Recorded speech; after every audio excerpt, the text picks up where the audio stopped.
రాజుల రెండవ గ్రంథము 8వ అధ్యాయము. ఒకనాడు ఎలీషా తాను బ్రతికించిన బిడ్డకు తల్లి అయిన ఆమెను పిలిచి, యెహోవా క్షేమకాలము రప్పింపబోవుచున్నాడు. 7 సంవత్సరములు దేశములో క్షేమము కలుగునని చెప్పి, నీవు లేచి నీవును నీ ఇంటివారును ఎచ్చట నుండుట అనుకూలమో అచ్చటికి పోవుడనగా, ఆ స్త్రీ లేచి దైవజనుని మాట చొప్పున చేసి తన ఇంటివారిని తోడుకొని ఫిలిష్తీయుల దేశమునకు పోయి 7 సంవత్సరములు అక్కడ వాసము చేసెను. అయితే ఆ 7 సంవత్సరములు గతించిన తరువాత ఆ స్త్రీ ఫిలిష్తీయుల దేశములో నుండి వచ్చి తన ఇంటిని గూర్చియు భూమిని గూర్చియు మనవి చేయుటకై రాజునొద్దకు పోయెను.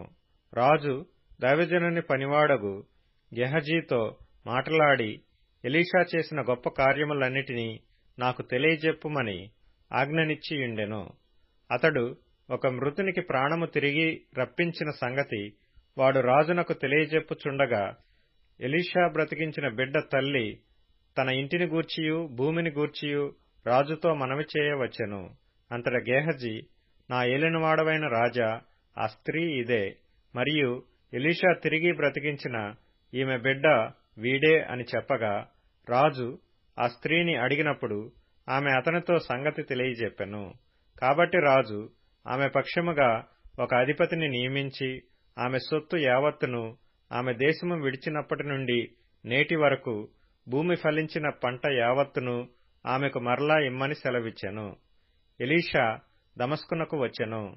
ఆ కాలమున సిరియా రాజైన బెన్హదదు రోగి అయ్యుండి దైవజనుడైన అతడు ఇక్కడికి వచ్చియున్నాడని తెలుసుకొని హజాయేలును పిలిచి, నీవు ఒక కానుకను చేతపట్టుకొని దైవజనుడైన అతనిని ఎదుర్కొనబోయి, ఈ రోగము పోయి నేను బాగుపడుదునా లేదా అని అతని ద్వారా యెహోవా యొద్ద విచారణ చేయమని ఆజ్ఞ ఇచ్చి పంపెను.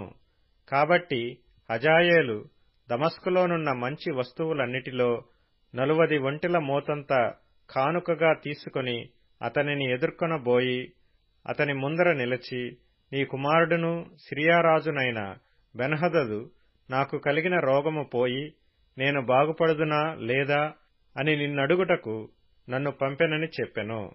అప్పుడు ఎలీషా, నీవు అతని యొద్దకు పోయి నిశ్చయముగా నీకు స్వస్థత కలగవచ్చునని చెప్పుము, అయినప్పటికీ అతనికి అవశ్యముగా మరణము సంభవించునని యెహోవా నాకు తెలియజేసినని పలికి, హజాయేలు ముఖము చిన్నబోవనంతవరకు ఆ దైవజనుడు అతని తేరి చూచుచూ కన్నీళ్లు రాల్చెను.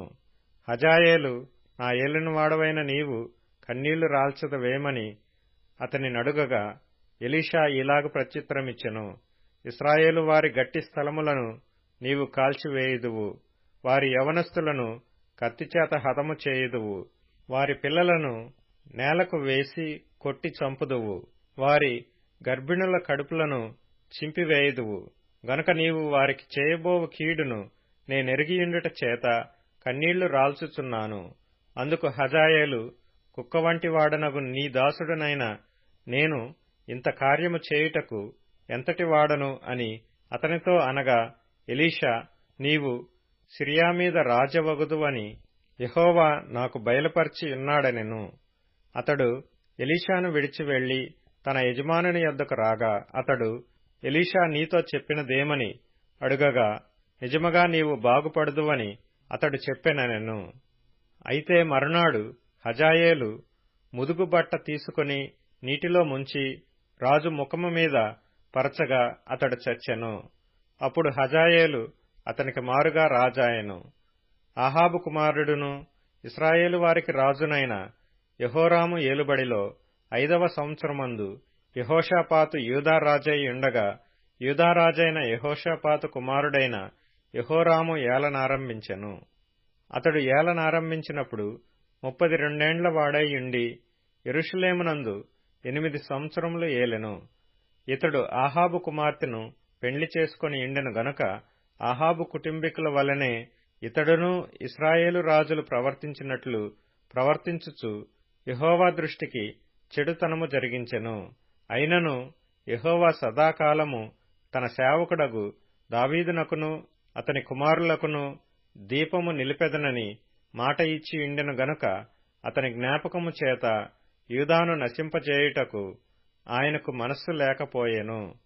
ఇతని దినములలో ఎదోమీయులు యూదారాజునకు ఇక లోబడుట మాని అతని మీద తిరుగుబాటు చేసి తమ మీద నొకని రాజుగా నియమించుకొనినందున యెహోరాము తన రథములన్నిటినీ తీసుకొని పోయి జాయూరు అను స్థలమునకు వచ్చి రాత్రివేళ లేచి తన చుట్టూనున్న ఎదోమీయులను రథము మీది అధిపతులను హతము చేయగా జనులు తమ తమ గుడారములకు పారిపోయిరి. అయితే నేటి వరకు ఎదోమీయులు తిరుగుబాటు చేసి యూదావారికి లోబడకయే యున్నారు. మరియు ఆ సమయమందు లిబ్నా పట్టణమును తిరగబడెను. యెహోరాము చేసిన ఇతర కార్యములను గూర్చియు అతడు చేసిన దానినంతటినీ గూర్చియు యూదారాజుల వృత్తాంతముల గ్రంథమందు వ్రాయబడియున్నది. యెహోరాము తన పితరులతో కూడా నిద్రించి తన పితరుల సమాధిలో దావీదుపురమందు పాతిపెట్టబడెను. అతని కుమారుడైన అహజ్యా అతనికి మారుగా రాజాయెను.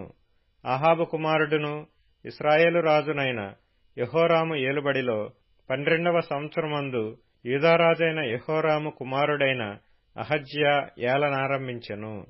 అహజ్యా ఏలనారంభించినప్పుడు 22 వాడై యుండి యెరూషలేములో 1 సంవత్సరము ఏలెను.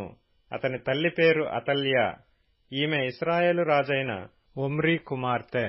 అతడు అహాబు కుటుంబీకుల ప్రవర్తనను అనుసరించుచు వారివలెనే యెహోవా దృష్టికి చెడుతనము జరిగించెను. అతడు అహాబు ఇంటివారికి అల్లుడు.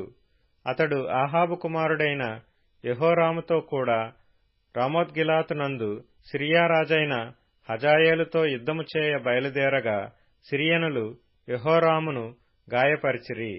రాజైన యెహోరాము సిరియా రాజైన హజాయేలుతో రామాలో యుద్ధము చేసినప్పుడు సిరియనుల వలన తాను పొందిన గాయములను బాగు చేసుకొనుటకై యెజ్రెయేలు ఊరికి తిరిగి రాగా యూదారాజైన యెహోరాము కుమారుడైన అహజ్యా అహాబు కుమారుడైన యెహోరాము రోగియాయెనని తెలుసుకొని అతని దర్శించుటకై యెజ్రెయేలు ఊరికి వచ్చెను.